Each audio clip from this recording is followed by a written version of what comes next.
Olá pessoal, tudo bom com vocês? Estamos aqui na nossa série Importância da Música na Igreja. E eu quero falar com vocês nesse episódio, nosso quarto episódio, a importância dos salmos, a importância dos cânticos. Venha comigo, vamos juntos, vamos ver o que Deus tem para falar ao nosso coração.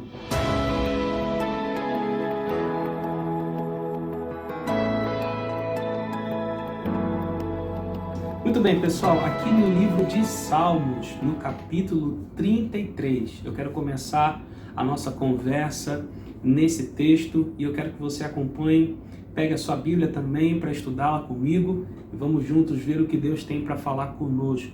No livro de Salmos, no capítulo 33, verso 1 em diante diz: Regozijai-vos no Senhor, vós justos, pois aos retos convém o louvor.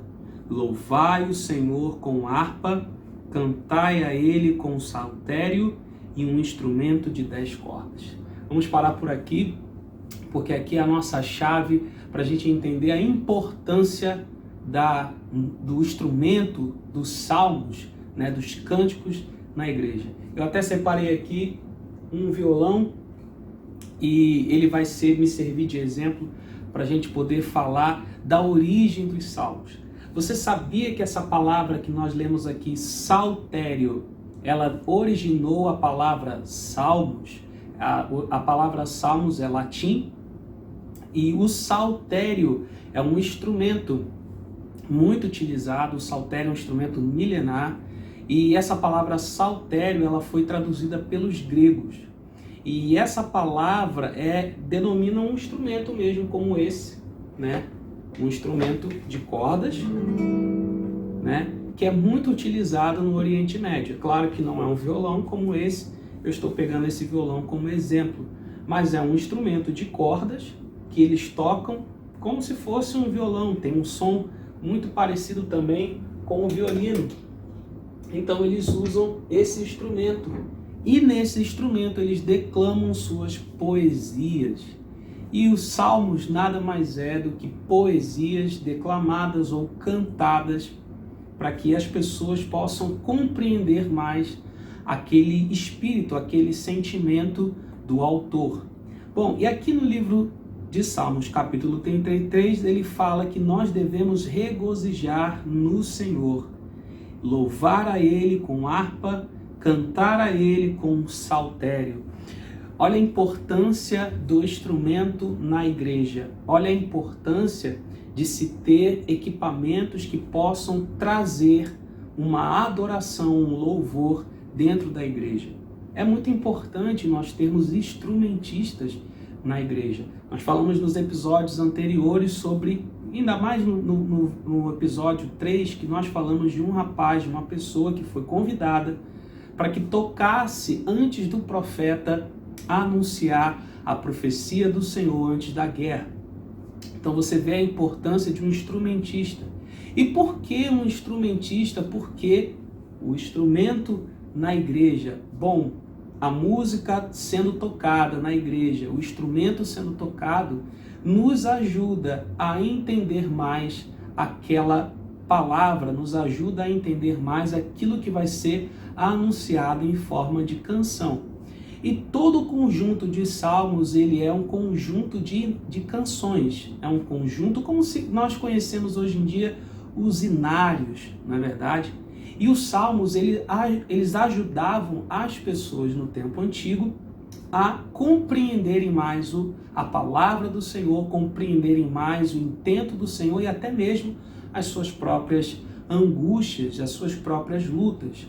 Bom, hoje nós temos a facilidade de ter a Bíblia em mãos, eu posso pegar a Bíblia aqui, eu tenho ela em mãos e eu posso estudar as Escrituras.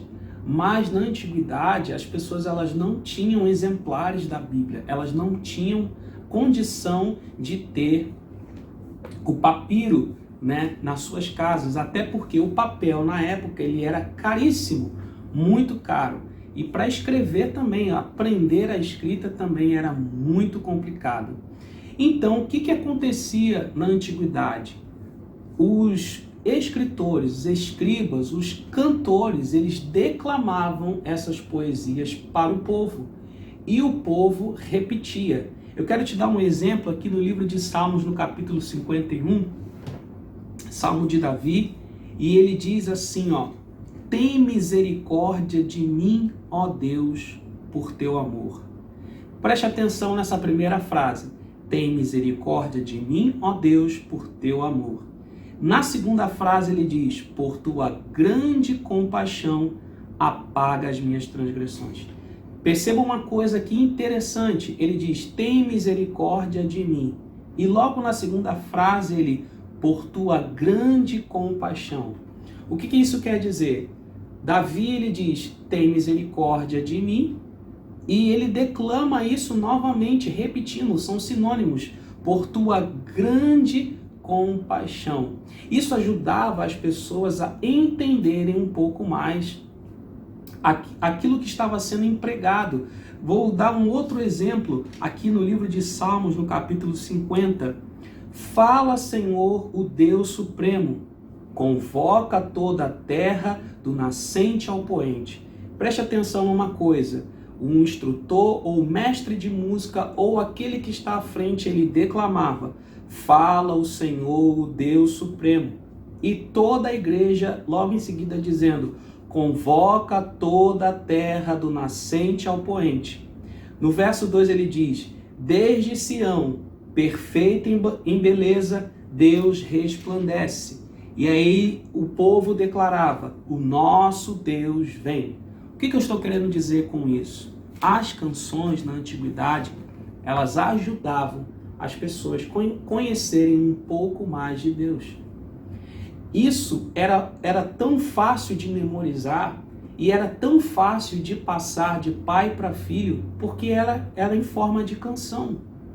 Todos cantavam, todos anunciavam. E tinha ali na assembleia, ou seja, na congregação, um regente que estava à frente, com harpa, com saltério, com os instrumentos de cordas, tocando, anunciando, e o povo repetindo aquela canção, ou repetindo aquela frase, como se fosse como um sinônimo, né? O regente declarando de uma forma e o povo repetindo o sinônimo daquelas palavras. Olha a importância de termos hoje canções que possam ajudar pessoas a se aproximarem das Escrituras. É tão importante a canção falar das Escrituras, é tão importante a canção declarar as Escrituras, porque isso ajuda as pessoas a conhecerem mais a palavra de Deus, a terem curiosidade sobre a palavra de Deus. Eu lembro uma canção em inglês do grande ministro, grande regente, grande diretor de música, Ron Kenoly. E nessa canção ele diz: eu vejo o Senhor, os meus olhos veem o Senhor, eu vi o Rei com a sua majestade, com a sua glória. Olha que interessante, na primeira frase ele diz: eu vejo o Senhor, e o coro diz: eu vejo o Senhor, eu vejo o Rei, eu vejo o Rei. Os meus olhos virão o Rei, os meus olhos virão o Rei. O que essa canção está dizendo para nós? Isso ajuda o povo a conhecer mais as Escrituras. Essa frase que eu disse dessa canção lembra muito o texto de Isaías: miserável homem que sou e vou perecendo, porque eu sou uma pessoa de lábios impuros e habito no meio de um povo de impuros lábios, e os meus olhos viram o Rei. Automaticamente essa canção me fez lembrar desse texto. Veja como é importante nós falarmos através da canção a palavra de Deus. Preste atenção naquilo que você está declarando hoje em dia. Será que aquilo que você está declarando está te levando para as Escrituras, ou seja, para a verdade divina, para a verdade dos céus? Porque o próprio Jesus, repetindo Deuteronômio, ele disse: nem só de pão viverá o homem, mas de toda a palavra que procede da boca de Deus. Deus também canta, e Ele canta em nosso coração e quer que venhamos cantar com os nossos lábios as suas verdades, para que o povo, para que as nações possam se aproximar dele, para que as nações venham e conheçam a sua grandeza, a sua glória. Verso 3, o nosso Deus vem do Salmo 50. Certamente não ficará calado, à sua frente vai um fogo devorador, e ao seu redor uma violenta tempestade. Deus quer que o seu povo, que as nações, conheça que Ele é o soberano, o Deus Todo-Poderoso. Cante a verdade, fale a verdade, declare a verdade em tudo aquilo que você canta, em tudo aquilo que você declara no altar. Não seja uma pessoa que esteja destoada ou distante da verdade divina, porque tudo aquilo que nós precisamos está nas Escrituras Sagradas. Que o Senhor te abençoe, que o Senhor faça resplandecer sobre ti o seu rosto, a sua glória, que a bênção de Deus venha estar sobre a tua casa, em nome de Jesus. Até o próximo episódio, eu aguardo por você.